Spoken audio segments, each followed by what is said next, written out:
أعوذ بالله السميع العليم من الشيطان اللعين الرجيم. بسم الله الرحمن الرحيم. الحمد لله الذي لا مضاد له في ملكه ولا منازع له في أمره ولا شريك له في خلقه. الحمد لله على حلمه بعد علمه، والحمد لله على عفوه بعد قدرته، والصلاة والسلام والتحية والإكرام على سيدنا ونبينا وحبيب إلهنا وطبيب نفوسنا وشفيع ذنوبنا مولانا ومولى الثقلين جد الحسن والحسين أبي القاسم محمد اللهم صل على محمد وعلى آله الطيبين الطاهرين المعصومين المنتجبين المظلومين الذين أذهب الله عنهم الرجس وطهرهم تطهيرا. اللهم صل على محمد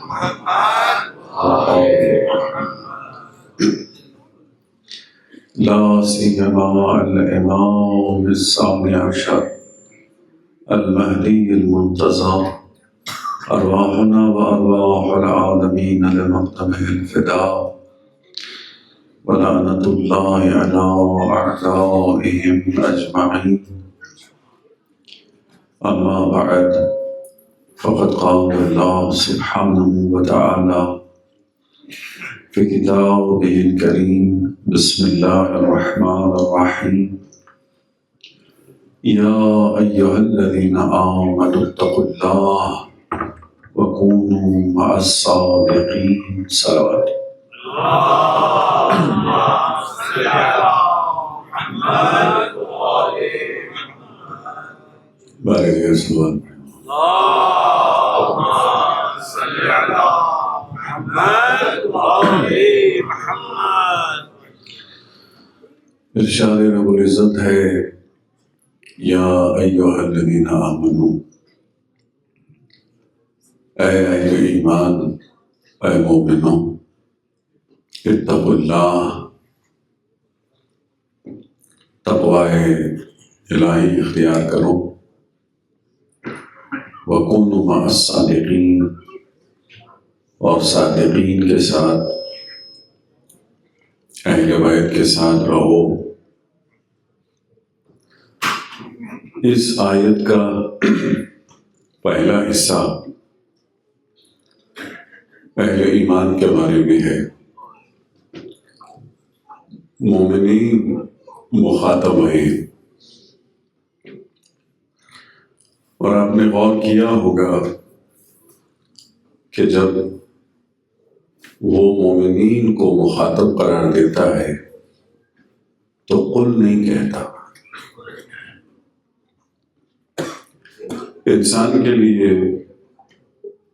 قل کہتا ہے، اگر کہیں اہل کتاب مخاطب ہوں، قل یا ایھا الذین ہادوا، تو قل کہتا ہے۔ لیکن یہ اہل ایمان کی منزلت ہے کہ جب اہل ایمان سے خطاب کرتا ہے تو قل نہیں کہتا۔ ذرا اس میں غور کیجئے کہ جو ابھی اس منزل پہ نہیں پہنچے کہ براہ راست اللہ کے مخاطب قرار پائے، اسی لیے کہا جاتا ہے یا رسول اللہ، اے میرے حبیب، اے میرے رسول، اے میرے پیغمبر، آپ ان سے کہہ دیں آپ ان سے کہہ دیں ہم ان سے بات نہیں کرنا چاہتے، اب یہ اس منزل کا نہیں آئے، ابھی آئے ہی نہیں ہیں کہ ہمارے مخاطب قرار پائیں، مگر مومنین وہ ہیں کہ جو آپ کی ولایت کے صدقے میں اس منزل پر آئے ہیں۔ صلوات علی محمد و آل محمد، اللہم صلی علی محمد و آل محمد۔ یا ایھا الذین آمنوا، پروردگار چاہتا ہے کہ ہمیں مخاطب کرے، تم سے اتنی محبت ہے کہ ہم تمہیں مخاطب قرار دے رہے ہیں۔ اتقوا اللہ، اگر کامیابی چاہتے ہو تو متقی بن جاؤ۔ تو دیکھیے اس خطاب کے لیے، بلکہ کہوں اس محبت کے لیے، اس عشق کے لیے کہ جو دو جانبہ ہے، یک طرفہ نہیں ہے، کہا جاتا ہے کہ اگر تم یہ چاہتے ہو کہ ہم بھی تم سے محبت کریں تو آؤ اس منزل پر کہ با ایمان بن جاؤ، اہل تقوی بن جاؤ اور صادقین کی معیت میں رہو۔ اور ایمان، جب ایمان کی بات ہوتی ہے تو اکثر یہ غلط فہمی ہوتی ہے، اکثر نوجوانوں کے ذہنوں میں یہ ایک مسکنسیپشن ہے کہ ہم ایمان کو علم کے برابر سمجھنے لگتے ہیں، حالانکہ ایمان علم نہیں ہے، ایمان علم نہیں ہے۔ تمام بزرگ علماء کرام میں صرف ہمارے ایک بڑے عالم دین ہیں، صدر المتعلقین، جن کا نام دوسرے طریقے سے مشہور ہے ملا صدرہ رضوان اللہ علیہ، بہت بڑی شخصیت ہیں، صرف فلسفی نہیں ہیں، عارف بھی ہیں، اور خود یہ کہتے ہیں کہ ہم نے اپنے فلسفے کی بنیاد خیال بافیوں کی وجہ سے نہیں، بلکہ ہم نے جو دیکھا ہے وہ ہم فلسفے میں لائیں گے۔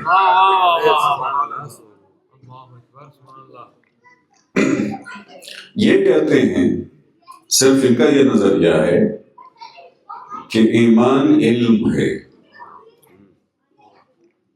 علم وہی ایمان ہے، لیکن باقی تمام علماء کرام کہتے ہیں ایمان علم نہیں ہے، علم ایمان کا مقدمہ ہے۔ علم ہے تو ایمان نصیب ہوتا ہے۔ آپ پہلے عالم بنتے ہیں، پھر اہل ایمان بنتے ہیں، پہلے علم حاصل کرتے ہیں، پھر ایمان حاصل کرتے ہیں۔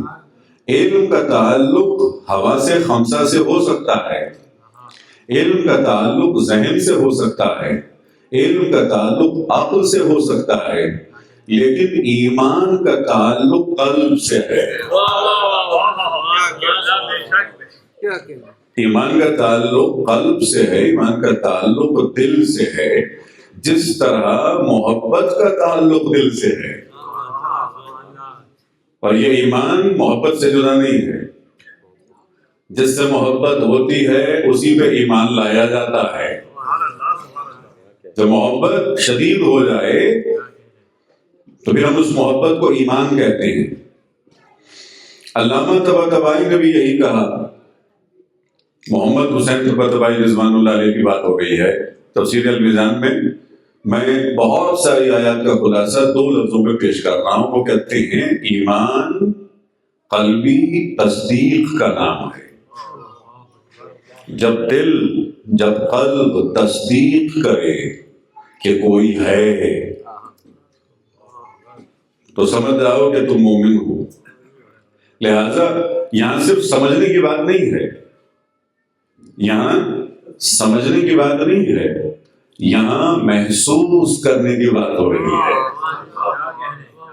کہ کوئی ہے، کوئی ہے، اس لیے کہ ایمان ہے، دل کہہ رہا ہے، میرا ذہن نہیں، میری آنکھیں نہیں، یہ حواس خمسہ نہیں، ذہن نہیں، حتی عقل نہیں، کا دل کہہ رہا ہے کہ کوئی وجود رکھتا ہے، کوئی ہے جو سب سے بلند ہے، کوئی ہے جو عظیم المرتبت ہے، کوئی ہے جس نے محمد جیسا رسول بھیجا ہے۔ صلوات بر محمد آل محمد، اللہم صلی علی محمد آل محمد۔ عزیزان محترم، ہمیں محسوس کرنا ہے اللہ کو، محسوس کرنا ہے۔ یہ حس، یہ سینس ظاہری نہیں ہے، اسپریچول ہے، معنوی ہے، روحانی ہے۔ ظاہری حس کی بات نہیں ہو رہی، حواس خمسہ کی بات نہیں ہو رہی، قلبی حس کی بات ہو رہی ہے کہ اسے ہمیں اپنی زندگی میں محسوس کرنا ہے کہ وہ میرے ساتھ ہے اور وہ مجھ سے ایک پل کے لیے بھی جدا نہیں ہے، وہ ہمیشہ میرے ساتھ ہے۔ وہ خود کہتا ہے نحن اقرب الیہ من حبل الورید، ہم تمہاری شہرک سے زیادہ تمہارے قریب ہیں۔ یحول، دوسری آیت، یحول بین المرء وقلبہ، میں تم اور تمہارے قلب کے درمیان حائل ہوں۔ آیات قرآنیہ ہیں، میں تم میں اور تمہارے قلب کے درمیان حائل ہوں، یحول، حائل ہوں۔ اس قدر قربت ہے تم میں اور تمہارے قلب کے درمیان، یعنی اس قدر تم خود اپنے قریب نہیں ہو جتنا وہ قریب ہے۔ یہ تو اندر کی بات ہو رہی ہے، یہ انٹرنل جو حص ہے اس کی بات ہو رہی ہے، کچھا نہیں، صرف اندرونی بات نہیں۔ اب ذرا باہر کی دنیا میں بھی دیکھو، اینما تولو فثم وجہ اللہ، جہاں بھی دیکھو تم اس کا چہرہ دیکھتے ہو۔ قرآن ہے، ذہن محترم، حدیث نہیں ہے، نہ تاریخ ہے۔ ان آنکھوں کے نور کی کمی ہے کہ ہم دیکھ نہیں سکتے، مگر قرآن کہہ رہا ہے جہاں دیکھو، اینما تولو فثم وجہ اللہ، اس کا چہرہ عیاں ہے۔ یہ بھی ظاہری معنی میں تھوڑی ہے، وہ قریب ہے، سب سے زیادہ تمہارے قریب ہے۔ اب یہ قربت سب کے لیے ہے، یہاں آیت اللہ بہجت کی بات نہیں ہو رہی، علامہ طباطبائی کی بات نہیں ہو رہی، جناب سلمان فارسی کی بات نہیں ہو رہی، ابو ذر کی بات نہیں ہو رہی، ہر مومن کی بات ہو رہی ہے کہ اس میں بس تمہیں تھوڑی سی خلوت چاہیے، تھوڑی سی تنہائی چاہیے، اور تمہیں کچھ نہیں کرنا، تھوڑی سی تنہائی حاصل کرو، آہستہ آہستہ اسے محسوس کرنے لگو گے، اس کے قربت کو محسوس کرو گے، اس کے حضور کو محسوس کرو گے، وہ حاضر ہے، تمہارے ساتھ ہے۔ خود اس سے گفتگو کرو، خود اس سے گفتگو کرو۔ دیکھیے، میں ایمفسائز کر رہا ہوں کہ کہیں اور توجہ نہ ہو، ہمارے یہاں اللہ آسمانوں میں نہیں ہے، وسیع کرسیہ السماوات والارض، وہ اور ہیں جو کرسی کے معنی ظاہری کرسی کے کرتے ہیں۔ ہمارے یہاں اللہ ہر مقام پر سب سے زیادہ ہمارے قریب ہے۔ تو اگر آپ اللہ سے اس طرح گفتگو کریں کہ وہ تو کہیں دور آسمانوں پہ ہے تو کبھی محسوس نہ کریں، لیکن اگر آپ یہ سمجھ کے اور یہ محسوس کر کے کہ وہ تو میری شہرک سے زیادہ میرے قریب ہے، تو پھر کسی غائب سے گفتگو نہیں کر رہے، حاضر سے گفتگو کر رہے ہیں، حاضر سے گفتگو کر رہے ہیں۔ یا ایھا الذین آمنو، ایمان، یہ ایمان کا ذائقہ ہے، یہ ایمان کی چاشنی ہے، اسے محسوس کرنا ہے۔ سمجھنے سے بہت بالاتر ہے، یہ علم سے کہیں بالاتر ہے، یہ ایمان کی منزل ہے۔ اتقوا اللہ، پرہیزگار بن جاؤ، تقوی اختیار کرو، سیلف کنٹرول حاصل کرو، اپنی حفاظت کرو، اپنے ایمان کی حفاظت کرو، اپنی حفاظت کرو، اپنے علم کی حفاظت کرو۔ وہ سرمایہ، گویا یہ آیت یہ کہہ رہی ہے کہ اس سرمایہ کی حفاظت کرو جو تم ان 10 راتوں میں حسین کی عزاداری میں حاصل کر چکے ہو۔ اتقوا اللہ، اس عزاداری کی حفاظت کرو، نور عزاداری کی حفاظت کرو۔ یہ نور تمہارے دل میں ہے، تم اللہ کے عزادار ہو۔ جس طرح کوئی حاجی جب حج سے آتا ہے نا تو والدین یہی کہتے ہیں، علماء یہی کہتے ہیں کہ آپ حج کر کے آئے ہیں، اب اس حج کی آپ حفاظت کریں تاکہ آپ کا حج محفوظ ہو۔ عمرہ کر کے آئے ہیں، اس عمرے کی حفاظت کریں۔ کربلا سے مولا حسین کی زیارت کر کے آ رہے ہیں، اس زیارت کی حفاظت کریں۔ یہ بہت بڑا سرمایہ ہے، اسے ضائع نہ ہونے دیں۔ ہم تو ان 10 دنوں میں عزاداری کے توسط سے مسلسل حسین کی زیارت کرتے رہے، اتنا بڑا سرمایہ ہمارے پاس ہے۔ اتقوا اللہ، حفاظت کرو اس کی، محافظ بن جاؤ۔ وَكُونُوا مَعَ الصَّادِقِينَ، اور ان کے ساتھ ہمیشہ رہو۔ یہ آیت ہمیشہ کے لیے ہے نا، یہ تو نہیں کہا کہ صرف محرم کے 10 دنوں میں حسین کے ساتھ رہو، ان کے ساتھ ہمیشہ رہو۔ فرش اعضاء پر اگر ان کے ساتھ ہو، بارگاہ میں آ کے ان کے ساتھ ہو، مسجد میں جا کے ان کے ساتھ ہو، تو اگر تمہارے یہاں بچے کی شادی ہو تو بھی ایسی شادی ہو، ایسی مناسب شادی ہو کہ اپنے مولا کو بلا سکو، اپنے مولا کو بلا سکو، انہیں بھی دعوت دے سکو۔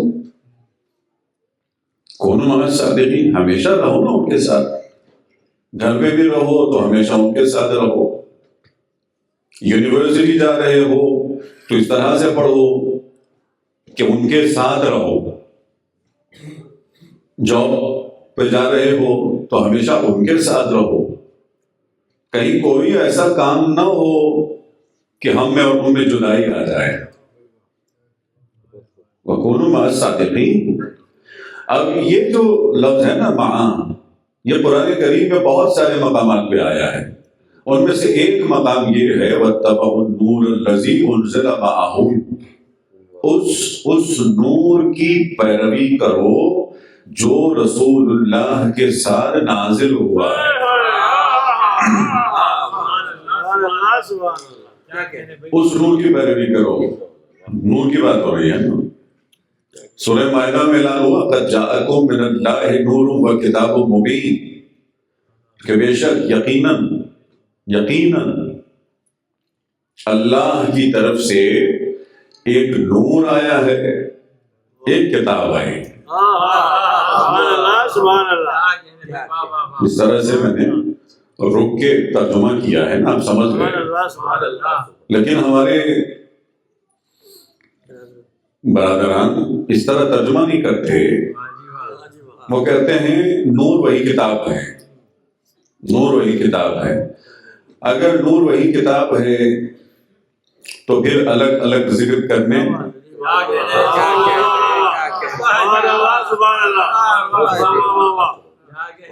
کا کوئی فائدہ ہی نہیں۔ وہ خود یہ کہہ رہا ہے نور اور کتاب. اچھا میں سوچوں کوئی اور آیت اگر ذہن میں ہو تاکہ ہمیں سمجھ میں آئے. لقد ارسلنا نوحا و ابراہیم، کہ ہم نے نوح کو بھیجا اور ابراہیم کو بھیجا. درمیان میں واو ہے نا، نوحا و ابراہیم، ہم نے نوح کو بھیجا اور ابراہیم کو بھیجا. درمیان میں واو ہے، سمجھ میں آ رہا ہے نوح اور ہے ابراہیم اور ہے.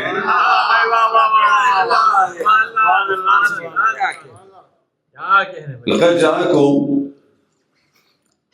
اب یہاں بھی تو وہی ہے نا، من اللہ نور و کتاب مبین، واو ہے درمیان میں، سمجھ میں آ رہا ہے نور اور ہے کتاب اور ہے، نور اور ہے کتاب اور ہے.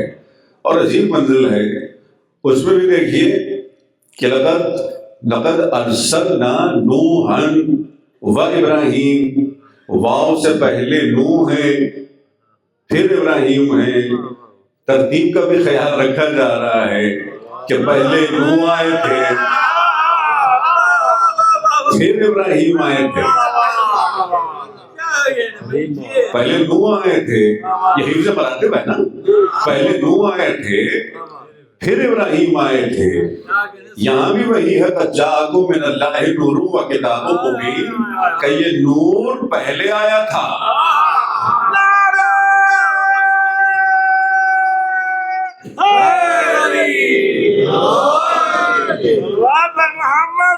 محمد صلی علی محمد وعلی محمد. یہ نور پہلے آیا تھا، بعد میں کتاب نازل ہوئی تھی، ہے نا. اچھا جب کتاب نازل ہوئی بچوں کو سمجھانے کے لیے، جب آپ کوئی کتاب پڑھتے ہیں تاریخی میں پڑھ سکتے ہیں، کتاب کو پڑھنے کے لیے نور کی ضرورت ہوتی ہے، روشنی کی ضرورت ہوتی ہے. تو کتاب محتاج نور ہے.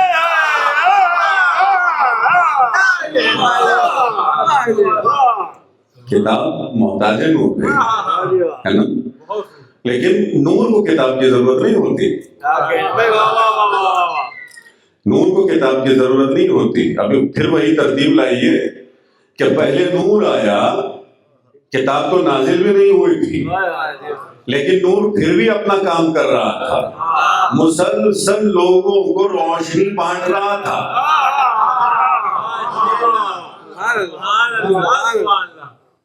جاءکم من اللہ نور و کتاب مبین، وہ تو مسلسل، ابھی کتاب بھی نازل نہیں ہوئی تھی لیکن وہ پھر بھی نور ہدایت لوگوں میں بانٹ رہا تھا، کتاب نازل بھی نہیں ہوئی تھی.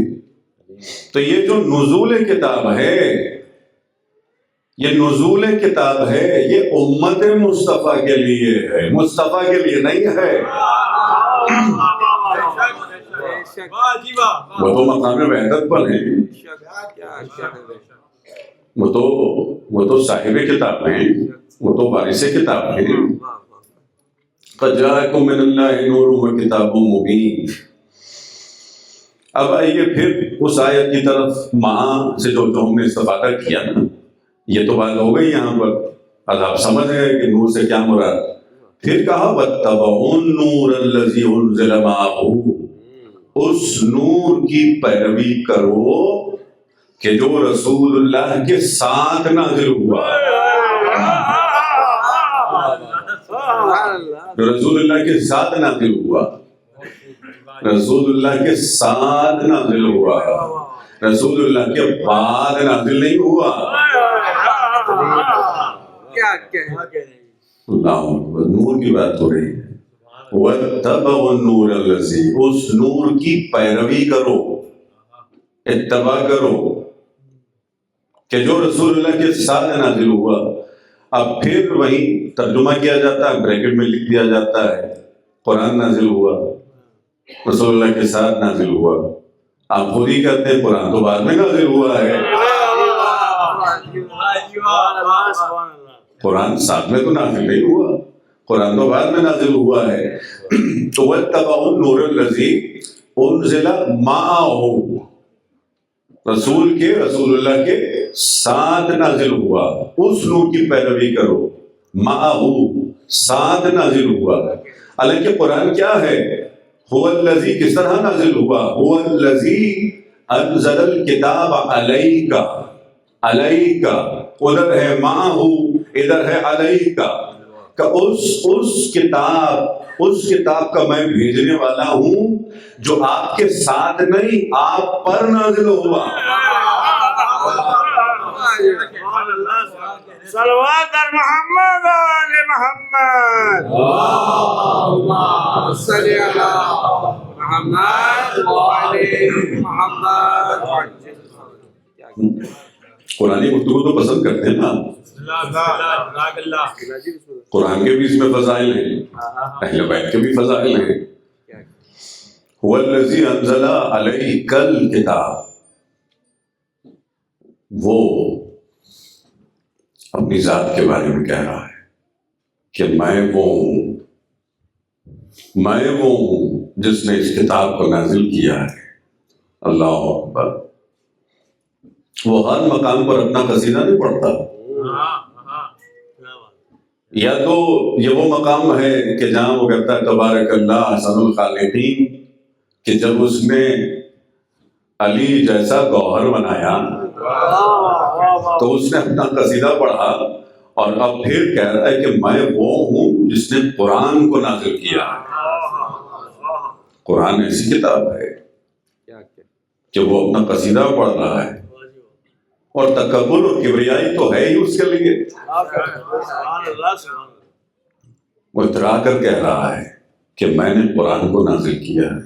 علیکہ، اے میرے حبیب، آپ پر نازل کیا، آپ پر نازل کیا. تو سمجھ میں آ گیا کہ انزل معہ، اتباع کرو، پیروی کرو اس شخص کی، نہیں اس نور کی، اس نور کی جو رسول خدا کے ساتھ نازل ہوا، ساتھ نازل ہوا. اور یہ ہم نے تو نہیں کہا، رسول خدا نے خود کہا ہے، ایک مرتبہ نہیں کئی مرتبہ کہا ہے کہ علی وہ ہے جو ہر نبی کے ساتھ نازل ہوتا رہا.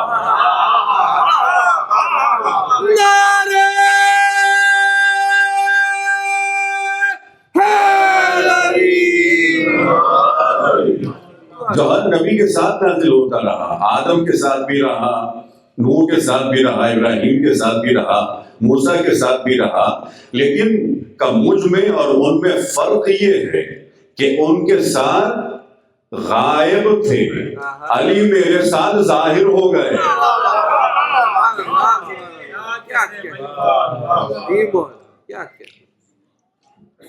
پھر چلیں آخری آیت کی طرف. هو الذی انزل علیک الکتاب، میں وہ ہوں جس نے قرآن کو نازل کیا آپ پر. فیہ آیات و محکمات، اس میں محکم آیات بھی ہیں، اس قرآن میں محکم آیات بھی ہیں.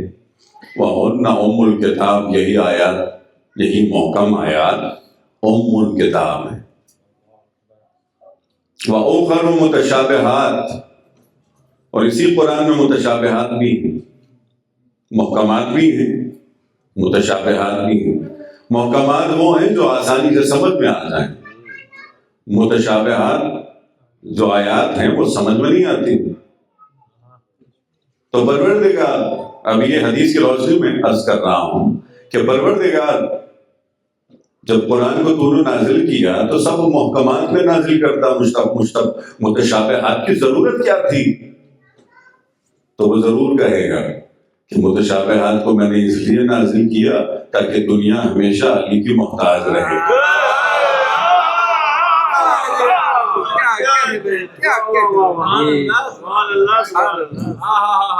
تاکہ ہمیشہ باب علم کے محتاج رہیں، ائمہ کے محتاج رہیں. اس لیے یہ متشابہات ہیں قرآن میں، متشابہات ہیں.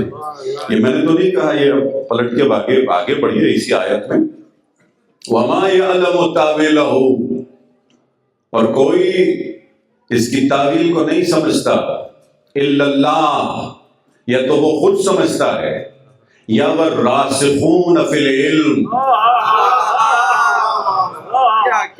یا وہ جو علم میں راسخ ہیں، عجیب منزل ہے، یا اللہ خود تعویل کو سمجھتا ہے یا وہ جو راسخون فی العلم ہیں، راسخون فی العلم ہیں، یعنی جب علم کی بات ہوتی ہے اور وہ بھی علم قرآن کی بات ہوتی ہے، سب سے بلند ترین علم کی بات ہوتی ہے، تو وہ اپنے نام کے ساتھ راسخون کا ذکر کرتا ہے۔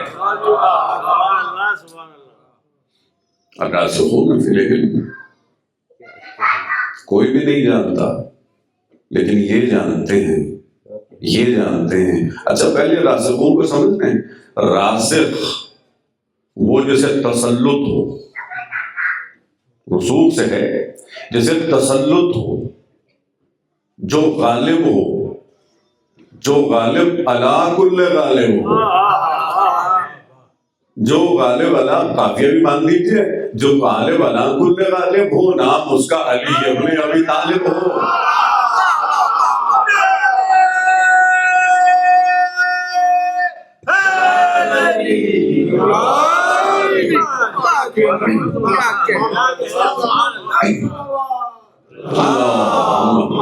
صلی اللہ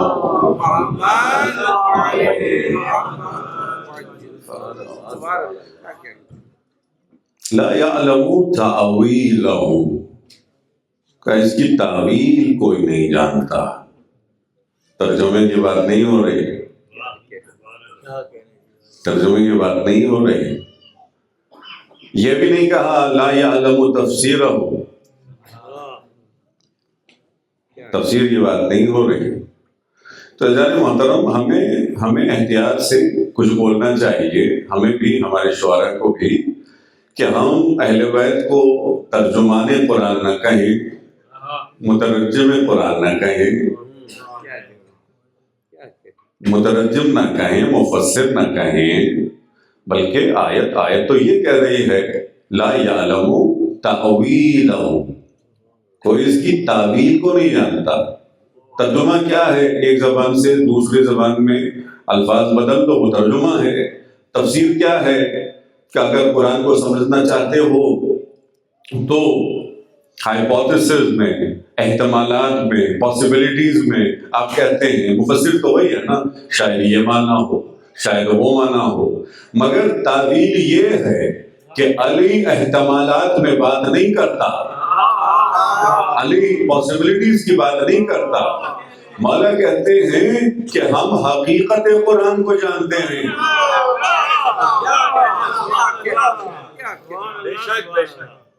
تعویل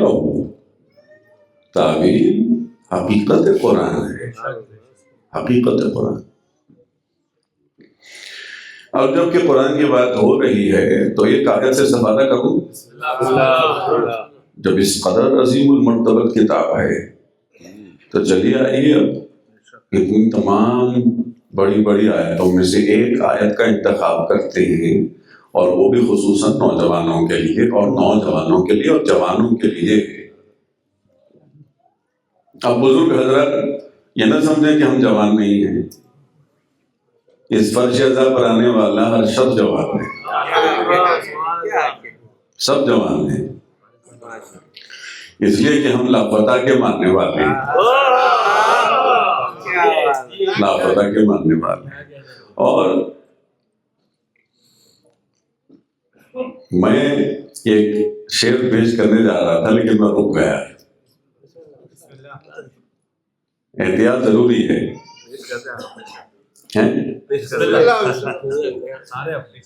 اچھا وہ بعد میں بتاؤں گا کہ کیوں۔ اب کوئی بھی نبی ہو، کوئی بھی رسول ہو، انبیاء تو بہت گزرے ہیں نا۔ تو ایک شاعر نے کہا تھا، چونکہ جوانوں کی بات ہو رہی ہے نا، جوانوں کی بات ہو رہی ہے، تو کسی شاعر نے کہا تھا کہ کرنی ہے تربیت تو جوانوں کی کیجیے، کرنی ہے تربیت تو جوانوں کی کیجیے، بوڑھوں کی تربیت تو پیغمبر نہ کر سکے۔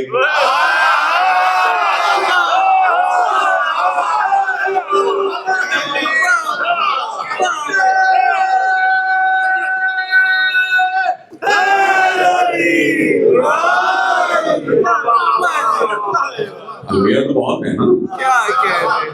بہت سارے پیغمبر گزرے ہیں، بہت سارے بوڑھے ہوں گے، کیا کہہ رہے ہیں؟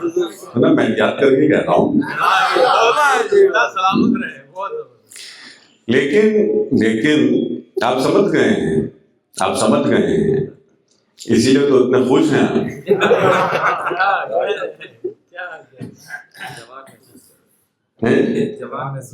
جی جی، ورنہ جب آپ سمجھ گئے ہیں تو میں آپ کو داد دے رہا ہوں، میں آپ کو داد دے رہا ہوں، ورنہ عمر اور سن کے حساب سے حضرت سلمان بھی تو بزرگ تھے۔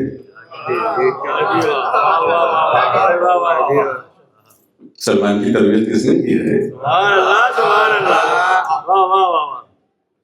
رسول اللہ نے کی ہے، رسول اللہ نے کی ہے نا۔ لیکن آپ سمجھ گئے، آپ پہنچ گئے الحمدللہ۔ جوانوں کی بات ہو رہی ہے، کل ایک نقطہ رہ گیا تھا، ایک نقطہ، اس سے پہلے کہ وہ آیت پیش کروں، ہے نا، کہ کرنی ہے تربیت تو جوانوں کی کیجیے، جائز ہے، بوڑھوں کی تربیت تو پیغمبر نہ کر سکے۔ تو اس منزل پہ میں نے کہا کل ایک نقطہ رہ گیا تھا کہ جب حضرت آدم کا پیکر بنا دیا گیا، ان کے جسم کا جو پتلا تھا وہ بنا دیا گیا، تو روایات کے مطابق وہ ایک عرصے تک ادھر بہشت میں پڑا رہا، اور فرشتے دیکھتے رہے۔ بڑا امتحان لیا جا رہا ہے، بہت بڑا امتحان ہے کہ دیکھو یہ پتلا ہے، یہ پیکر ہے، یہ پیکر ہے۔ تو فرشتے تو پھر صاحبان بصیرت تھے نا، امتحان تو کسی بوڑھے کا لیا جا رہا تھا۔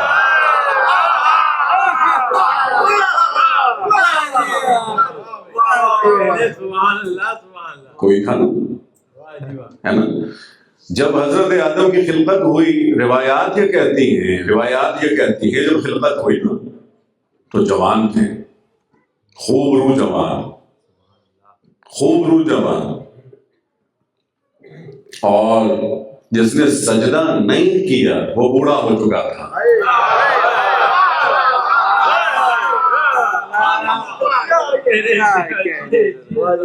جس نے سجدہ نہیں کیا وہ بوڑھا ہو چکا تھا۔ تو اسی لیے تو جناب جبرائیل جب آئے اور ذوالفقار لے کر آئے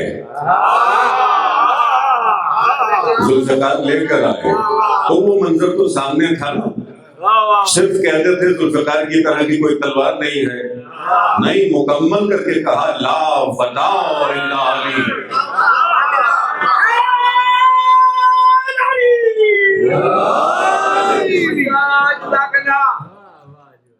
کوئی علی کی طرح جوان نہیں ہے۔ تو جوان ہی اللہ کا جانشین بن سکتا ہے، ایسا جوان۔ اب چلیں اس آیت کی طرف۔ قل للمؤمنین یغضوا من ابصارہم، اے مومنین اپنی آنکھوں کو جھکا دیا کرو جب سامنے کوئی نامحرم ہو، جھکا لیا کرو۔ اللہ ہم سب کو، اور خصوصاً جوانوں سے بات ہوئی تھی نا، جوانوں کو یہ توفیق دے، اللہ فتح کے نقش قدم پہ چلیں، نامحرموں کو نہ دیکھیں، نظریں جھکا لیں، وَيَحْفَظُ فُرُوجَهُمْ، اور اپنے دامن کی حفاظت کریں، اپنے دامن کی حفاظت کریں۔ جو جوان ہیں ان کے لیے خصوصی طور پر دامن تو سمجھتے ہیں نا، دامن کی حفاظت کریں، اپنے دامن کی۔ لیکن پہلے یہ نہیں کہا، دیکھیے ترتیب وہی ہے، ترتیب یغض من ابصارہم، جو نامحرموں کے سامنے اپنی نظروں کو جھکا لیتا ہے وہی تو اپنے دامن کو محفوظ کر لیتا ہے۔ پہلے نظروں کو سنبھالنا ہے، پہلے نگاہوں کو سنبھالنا ہے، پھر آپ خود سے، آپ کا دامن خود سے محفوظ ہو جاتا ہے۔ لیکن اگر یہ نظریں قابو میں نہیں رہیں، آپ اپنی نظروں کو نہیں سنبھالیں گے تو نتیجہ وہی ہے جہاں اس وقت دنیا غرق ہو چکی ہے، پوری دنیا غرق ہو چکی ہے۔ لیکن اہل ایمان پہلے اپنی نظروں کی حفاظت کرتے ہیں، اپنی آنکھوں کی حفاظت کرتے ہیں، نظروں کو جھکا دیتے ہیں جب سامنے کوئی نامحرم ہو۔ عجیب بات یہ ہے کہ اس آیت میں اللہ نے یہ لفظ نامحرم استعمال ہی نہیں کیا ہے۔ یہ وسیع ہے، اس کی وسعت بہت زیادہ ہے۔ کس قدر خوبصورت، دیکھیے، یہ اللہ نے توفیق دی تو یہ نقطہ میرے ذہن میں آیا کہ یہ ہمیشہ کے لیے ہے نا، قرآن تو ہمیشہ کے لیے ہے۔ تو یغض من ابصارہم، اے جوانوں، اللہ کہہ رہا ہے کہ یاد رکھو ہمیشہ اپنی نظروں کو جھکاؤ۔ اگر کوئی نامحرم فزیکلی سامنے ہو یا تمہاری موبائل اسکرین پر ہو، تمہارے لیپ ٹاپ پہ ہو، ٹیبلٹ پہ ہو، اس میں وسعت ہے نا، بہت براڈ ہے، اس میں محدودیت نہیں ہے، اس میں حد نہیں ہے۔ کس قدر خوبصورت ہے، تو بچ سکو گے۔ اگر اپنی نظروں کو بچاؤ گے تو اس بڑے گناہ سے بچ پاؤ گے کہ جس گناہ کی وجہ سے علی والا علی سے دور ہو جاتا ہے، علی کے ساتھ رہ نہیں پاتا۔ کونوا مع الصادقین، اگر علی کے ساتھ رہنا چاہتے ہو، آج کے علی کے ساتھ رہنا چاہتے ہو، اپنی نظروں کو جھکا لیا کرو، اپنی نظروں کو جھکا لیا کرو۔ علی والا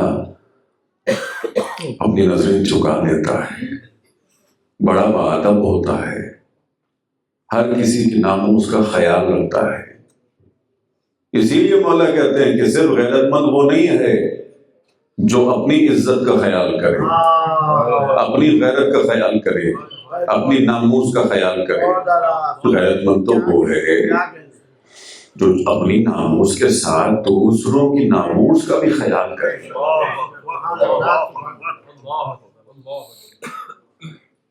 یہ آیت ہمیشہ کے لیے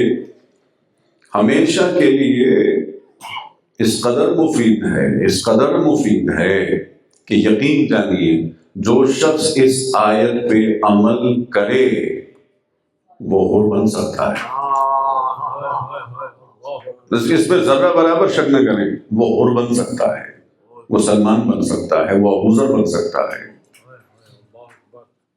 یہ آنکھیں بہت اہم ہیں۔ جب یہ آنکھیں آلودہ ہو جاتی ہیں، یہی آنکھیں جب آلودہ ہو جاتی ہیں تو پھر روح کی آنکھیں نابینا ہو جاتی ہیں۔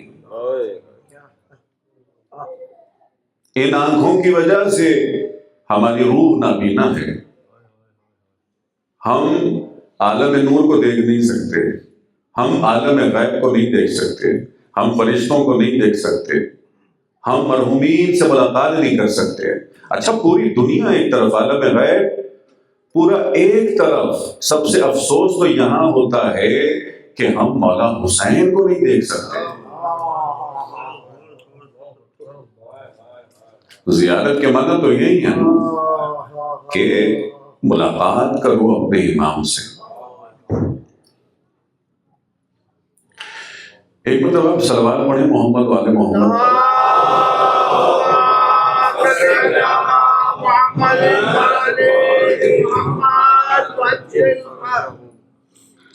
آئے صدری میں خان باشی یا میں خان پہلے؟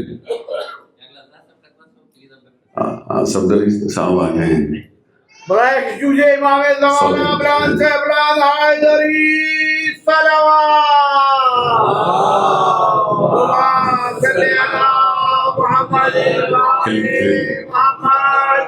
اور یہیں پہ میں رک بھی جاتا ہوں فائز بھائی بہت ہی اہم باتیں کرنے جا رہے ہیں آپ سے. صلوات پڑھیے محمد والے.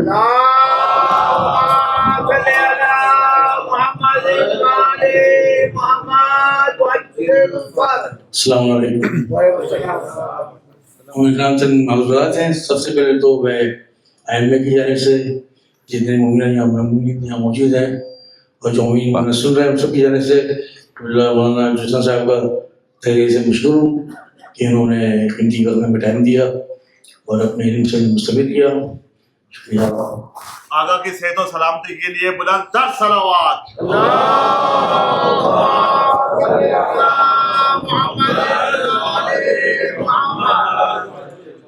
دوسری گزارش یہ ہے کہ جیسے آپ کے علم میں کہ ابھی ماشاء اللہ 10 دن میں یہ ہال آخری 5 دن چھوٹا کرنے لگا ہے, تو یہ جو لیڈیز کا حصہ ہے ہم نے اس کو ایکسٹینڈ کرنا ہے یہاں سے لے کے وہاں تک, تاکہ جو حصہ ہمارا ہے جو لیڈیز نے یوز کیا ہوا ہے وہ ہم یوز کر سکیں اور لیڈیز کے حصے کو بڑھا سکیں.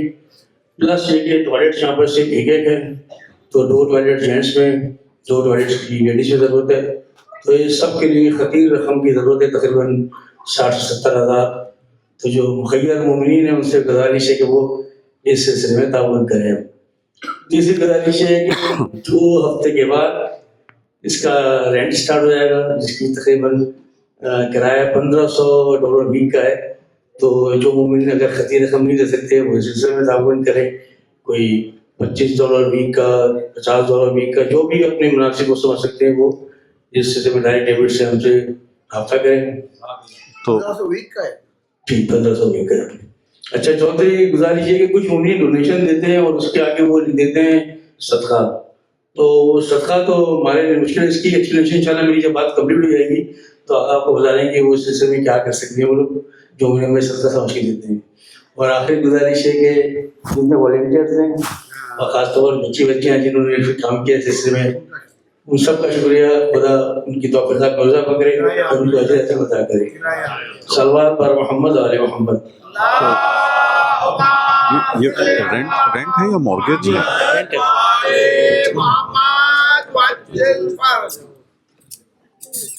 آواز بلند نعرہ صلوات.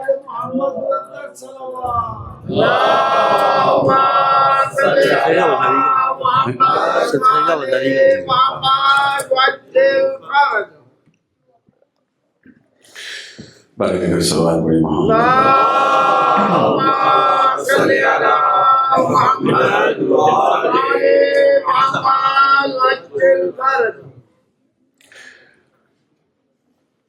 تو اب فارغ بھائی کے بعد بات کرنا بہت مشکل ہے, اس لیے کہ ہم بصیرت, بشارت اور نگاہوں کے حوالے سے بات کر رہے تھے. اب مجھے موضوع بدلنا پڑے گا. اللہ نہیں, بلکہ محبت کے بارے میں گفتگو کریں, سخاوت کے بارے میں گفتگو کریں,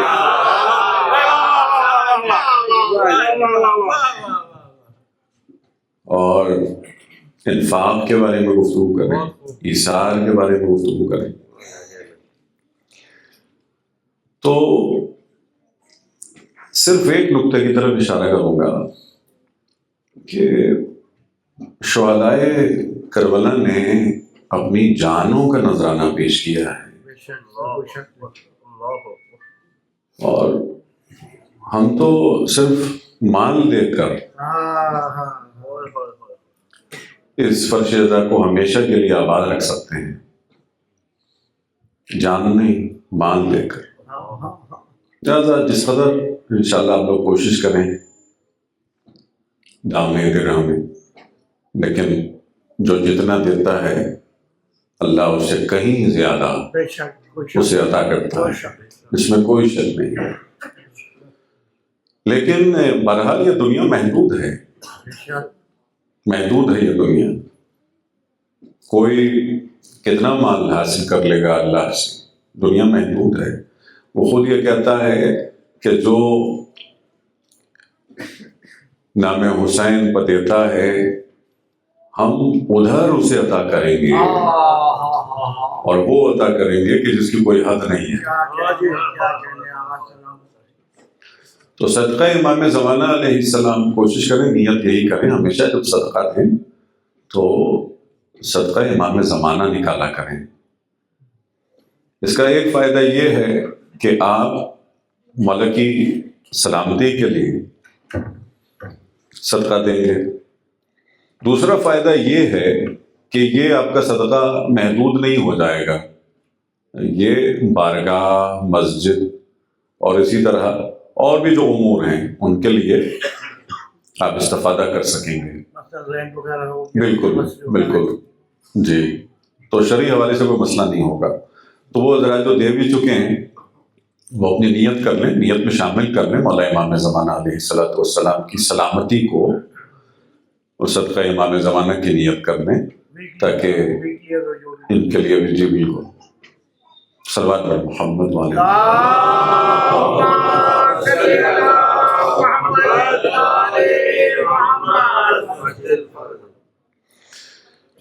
تو اب میں نے کہا کہ واقعاً جو اپنی آنکھوں کی حفاظت کرے یقیناً وہ ایک نہ ایک دن امام حسین کی زیارت، حرم کی زیارت نہیں، خود مولا حسین کی زیارت کرے۔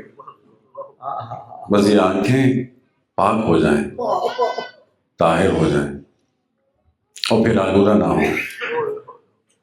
مسئلہ کیا ہوتا ہے کہ ہم کوشش بہت کرتے ہیں، یہ آنکھیں پاک ہو جاتی ہیں، زبان پاک ہو جاتی ہے، یہ بدن پاک ہو جاتا ہے، اور پھر 2-3 ہفتے بعد گناہ کر کے جو سرمایہ ہم اکٹھا کرتے ہیں اسے ضائع کر دیتے ہیں۔ اب یہ ضائع کیسے نہ ہو، ضائع کیسے نہ ہو، ہر روز مولا حسین سے مدد مانگے، ہر روز بلا ناغہ خود مولا سے مدد مانگے، مولا آپ ہمارے ہاتھ تھامے جس طرح آپ نے حر کے ہاتھ تھامے، آپ ہماری مدد کریں، ہم تو بہت کمزور ہیں، ہم تو بہت ضعیف ہیں، ہم گنہگار ہیں، مولا آپ ہماری مدد کو آئیے۔ ائمہ معصومین فرماتے ہیں طہارت کے درجات ہیں۔ پہلا درجہ یہ ہے کہ ہمارا بدن پاک ہو جاتا ہے، حیا کے درجات ہیں، اس بدن کی حیا، آنکھوں کی حیا، زبان کی حیا، کہ بڑا باحیا شخص ہے، باعفت ہے۔ اس آیت میں للمومنین کہا ہے نا، للمومنین۔ جب قرآن کریم میں لفظ مومنین آتا ہے، مومنین کی صورت میں جمع ہو تو اس میں مرد بھی ہیں عورتیں بھی ہیں، لیکن یہ کہ مؤنث کا صیغہ استعمال ہو تو پھر کوئی خاص بات ہوتی ہے۔ مولا امام زمانہ کی ایک دعا ہے اور آپ پڑھتے آئے ہیں، اللہم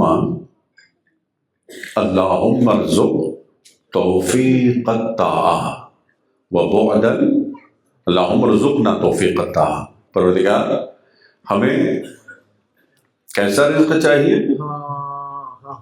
توفیق اطاعت کا رزق، یہ رزق ہے، روزی محدود تو نہیں نا کھانے تک، یہ رزق ہے کہ ہمیں اطاعت کی توفیق ملے۔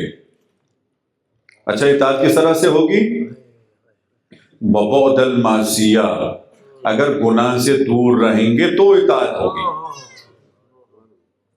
کس طرح سے گناہ سے دور رہیں گے؟ وعرفان الحرمہ، پروردگار مجھے توفیق دے، میں پہلے حرام کاموں کو پہچان تو لوں، سمجھ تو لوں کیا حرام ہے کیا حرام نہیں ہے، وعرفان الحرمہ۔ اچھا اب ایک طویل اس میں لسٹ ہے، لیکن اس میں ایک جو ٹکڑا ہے، ایک فقرہ، وہ ہمارے موضوع سے مربوط ہے۔ وَعَلَى النِّسَاءِ بِالْحَيَاءِ وَالْعِفَّةِ، پروردگار مولا امام زمانہ کی دعا ہے، پروردگار ہماری مستورات کو، لیڈیز کو یہ توفیق دے کہ وہ باحیا بن جائیں۔